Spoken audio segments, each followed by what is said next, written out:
Hello everyone, आज की इस वीडियो में हम लोग डिस्कस करने जा रहे हैं डिसोल्यूशन ऑफ पार्टनरशिप फार्म के बारे में। तो डिसोल्यूशन ऑफ पार्टनरशिप फार्म का मतलब होता है जब कोई भी बिजनेस बंद हो जाता है, कोई भी पार्टनरशिप बिजनेस बंद हो जाता है तो उसको बोला जाता है डिसोल्यूशन ऑफ पार्टनरशिप फार्म। तो यहाँ पे लिखा है dissolution of partnership firm mainly involves change in the relationship of the partners where the dissolution of partnership firm amounts to complete close down. ठीक है, complete closure of the business पूरा बंद हो जाना। When any partner dies, retires, become insolvent but if the remaining partner still agree to continue the business, it is called dissolution of partnership. ठीक है, उसको क्या बोला जाता है? डिसोल्यूशन ऑफ पार्टनरशिप बोला जाता है। और जब कोई भी बिजनेस पूरा कंप्लीटली बंद हो जाता है तो उसको बोला जाता है डिसोल्यूशन ऑफ पार्टनरशिप फार्म। ठीक है, अभी ये दोनों कंसेप्ट क्लियर हो गया कि ये आपका बिजनेस है और ए और बी दोनों मिलके बिजनेस चला रहा है। किसी कारण से अगर ये बिजनेस पूरा बंद हो गया तो उसको बोला जाता है डिसोल्यूशन ऑफ पार्टनरशिप फार्म बोला जाता है। ठीक है, और मानिए कि इन दोनों के बिजनेस था, ए और बी का बिजनेस किसका था? ए और बी का बिजनेस था। अभी मानिए कि किसी कारण से बिजनेस कंटिन्यू है, बिजनेस बंद नहीं हुआ है, लेकिन इन दोनों के बीच में कोई एग्रीमेंट में चेंज हुआ है तो उसको बोला जाता है डिसोल्यूशन ऑफ पार्टनरशिप। तो डिसोल्यूशन ऑफ पार्टनरशिप होने से बिजनेस बंद नहीं होता है, बल्कि पार्टनर के बीच में जो भी एग्रीमेंट रहेगा, पार्टनर के बीच में जो भी डीड रहेगा, पार्टनर्स के बीच में जो भी उन लोगों का जो भी कॉन्ट्रैक्ट होगा उनमें कोई चेंजेस होना, उसको बोला जाता है डिसोल्यूशन ऑफ पार्टनरशिप। और अगर बिजनेस बंद हो जाता है तो उसको बोला जाता है डिसोल्यूशन ऑफ पार्टनरशिप। हाँ, आज की इस वीडियो में हम बेसिकली डिस्कस करेंगे अकाउंटिंग ट्रीटमेंट के अंदर। तो हम लोगों को मालूम है कि जब अकाउंटिंग ट्रीटमेंट का बात आएगा तब डिसोल्यूशन ऑफ पार्टनरशिप फार्म में हम लोग को बेसिकली 4 अकाउंट प्रिपेयर करना है। पहला अकाउंट होता है आपका रियलाइजेशन अकाउंट, दूसरा आएगा आपका पार्टनर्स लोन अकाउंट, तीसरा आपका पार्टनर्स कैपिटल एंड लास्टली आपका कैश और बैंक अकाउंट। अभी देखिए, पार्टनर्स लोन अकाउंट ये ऑप्शनल है। पार्टनर्स लोन अकाउंट ये आपका ऑप्शनल अकाउंट है। अगर क्वेश्चन में पार्टनर के लोन के बारे में कुछ मेंशन रहता है तब जाके हम लोग पार्टनर्स लोन अकाउंट बनाएंगे। Otherwise this 3 accounts, realisation account compulsory account है, पार्टनर्स कैपिटल अकाउंट ये भी कंपलसरी अकाउंट है, और नंबर 4 बैंक अकाउंट ये भी कंपलसरी अकाउंट है। ये सारा अकाउंट आपको बनाना ही पड़ेगा अगर आप डिसोल्यूशन का प्रैक्टिकल करना चाहते हैं।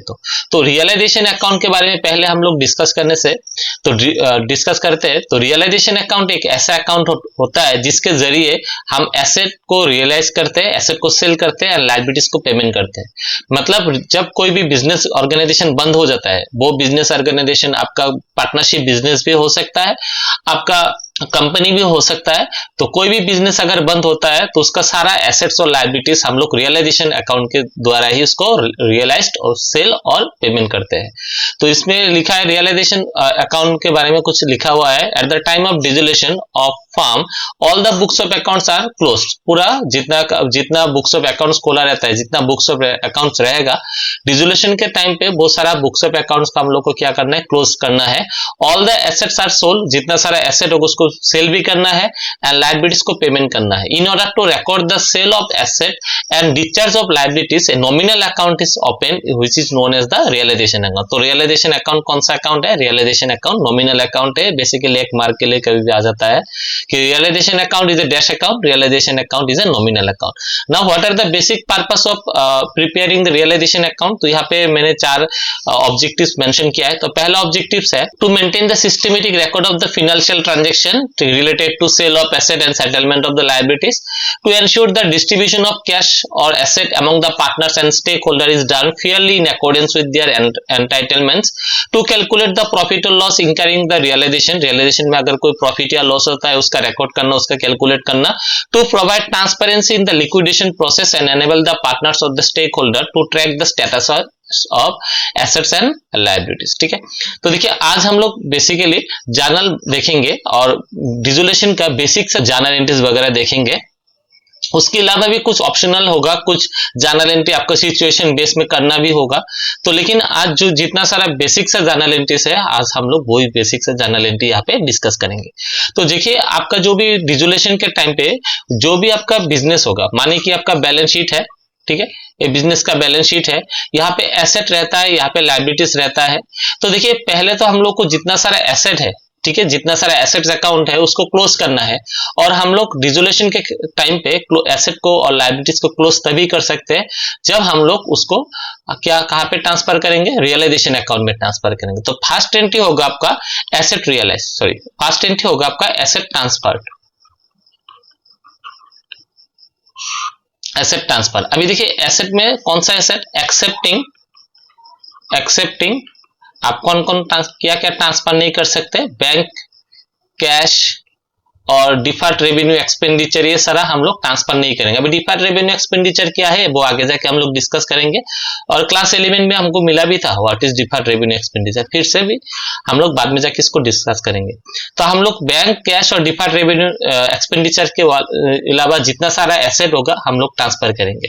तो देखिए एसेट हमेशा क्या बैलेंस होता है, एसेट हमेशा डेबिट बैलेंस होता है, तो इसको हम लोग ट्रांसफर करेंगे। तो डेबिट को जब हम लोग ट्रांसफर करेंगे तो डेबिट क्रेडिट हो जाएगा। कौन सा अकाउंट में हम लोग ट्रांसफर करेंगे, रियलाइजेशन, तो एंट्री होगा realisation account debit to assets account, ठीक है। नंबर बी में हम लोग लायबिलिटीज को ट्रांसफर करेंगे, लायबिलिटीज ट्रांसफर्ड। देखिए कौन सा लायबिलिटी होगा यहाँ पे, एक्सटर्नल लायबिलिटी, एक्सटर्नल। तो लायबिलिटीज को यहाँ पे दो कैटेगरी में डिवाइड किया गया है, एक इंटरनल एक एक्सटर्नल। एक्सटर्नल का मतलब होता है जो पैसा बाहर का आदमी पाता है। तो लायबिलिटीज हमेशा क्या बैलेंस होता है, क्रेडिट बैलेंस। इसको जब हम लोग ट्रांसफर करेंगे तो एंट्री हो क्रेडिट हो जाएगा डेबिट, एंट्री होगा liabilities account debit to realisation account, ठीक है।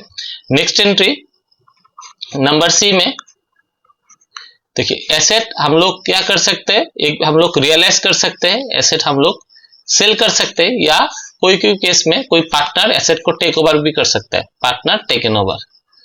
तो दो एंट्री होगा, जब हम लोग एसेट को सेल करेंगे तो बिजनेस का कैश बैलेंस या बैंक बैलेंस इंक्रीज होगा, या कैश और bank account debit to realisation account, क्योंकि अभी तो एसेट अकाउंट है नहीं, वो तो रियलाइजेशन में चला गया, तो हम लोग रियलाइजेशन से उसको सेल करेंगे।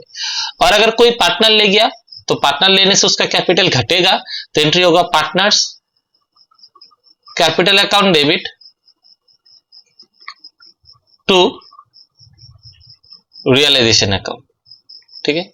वैसे नंबर डी में लायबिलिटीज के अगेंस्ट में हम लोग क्या एंट्री करेंगे, लायबिलिटीज अगर पेड ऑफ करते हैं, माने कि पेड ऑफ, पेमेंट कर दिया लायबिलिटीज, तो एंट्री होगा रियलाइजेशन अकाउंट डेबिट, पेमेंट करने से मेरा बैंक बैलेंस घटेगा, बिजनेस का बैंक बैलेंस घटेगा, टू कैश या बैंक अकाउंट, ठीक है। और अगर पार्टनर टेकन ओवर करते हैं, पार्टनर टेकन ओवर, कोई पार्टनर ले गया लायबिलिटी, तब जाके एंट्री होता है realisation account debit, realisation account debit to partners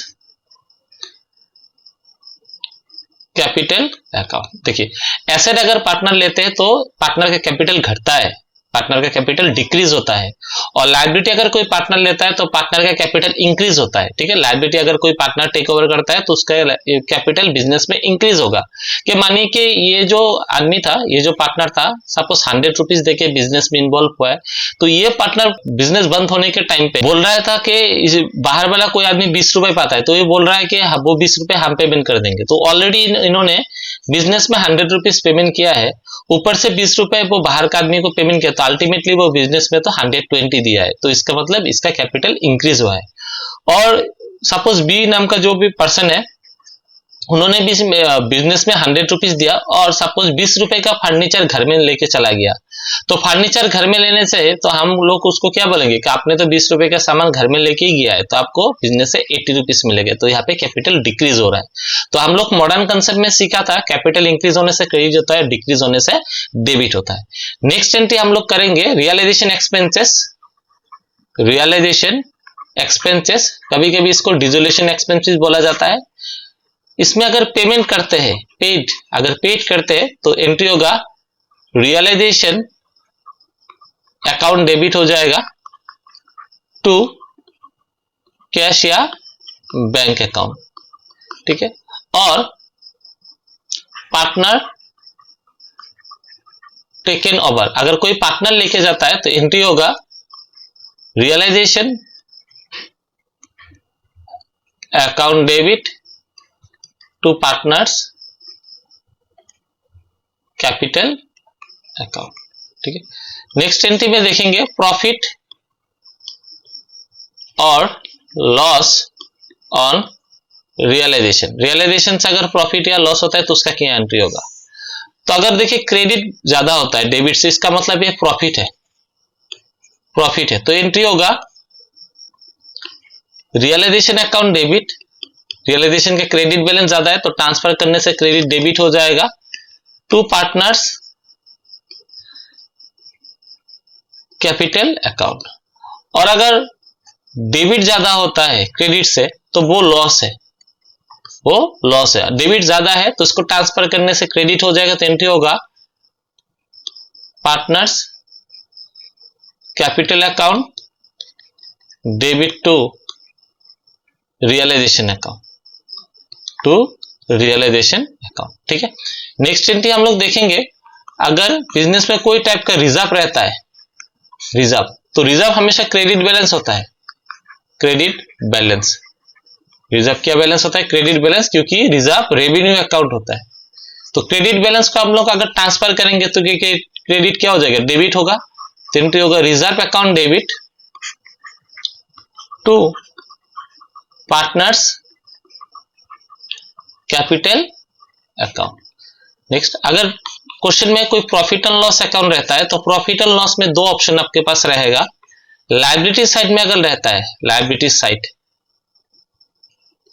liability side, इसका मतलब प्रॉफिट, मतलब क्रेडिट बैलेंस। लायबिलिटीज में, लायबिलिटी साइड में रहने से, प्रॉफिट एंड रहने से उस प्रॉफिट इंडिकेट करता है, मतलब क्रेडिट बैलेंस। इसको अगर हम लोग ट्रांसफर करेंगे तो डेबिट हो जाएगा, profit and loss account debit होगा टू पार्टनर्स कैपिटल अकाउंट। और अगर एसेट साइड में रहता है, एसेट साइड में, तो ये लॉस इंडिकेट करता है, लॉस इंडिकेट करने से ये डेबिट बैलेंस होगा। तो डेबिट को अगर हम लोग ट्रांसफर करेंगे, डेबिट क्रेडिट हो जाएगा, तो एंट्री होगा partners capital account debit to profit and loss account. ठीक है, नेक्स्ट है पार्टनर्स लोन। पार्टनर से मानिए कोई लोन लेके आया तो उसको अगर पेमेंट करना है तो एंट्री होगा partners loan account debit to cash या बैंक अकाउंट। और लास्ट में एंट्री होगा सेटलमेंट का, सेटलमेंट। अगर सरप्लस होता है, पैसा सब पेमेंट करने के बाद है तो पार्टनर को पेमेंट करेंगे, तो एंट्री होगा partners capital account debit to cash या बैंक अकाउंट। और अगर डेफिसिट होता है, पैसा कम होता है, पार्टनर लेके आना है पार्टनर लोगों को, तो वो एंट्री होगा कैश या बैंक अकाउंट डेबिट, बिजनेस का कैश और बैंक अकाउंट इंक्रीज होगा to partners capital account. So this are the basic entries related to dissolution of partnership firm. I hope आप लोगों को समझ में आया होगा। नेक्स्ट वीडियो में हम लोग कोई प्रैक्टिकल करेंगे related to dissolution of partnership firm. आज के लिए इतना ही, थैंक यू, धन्यवाद।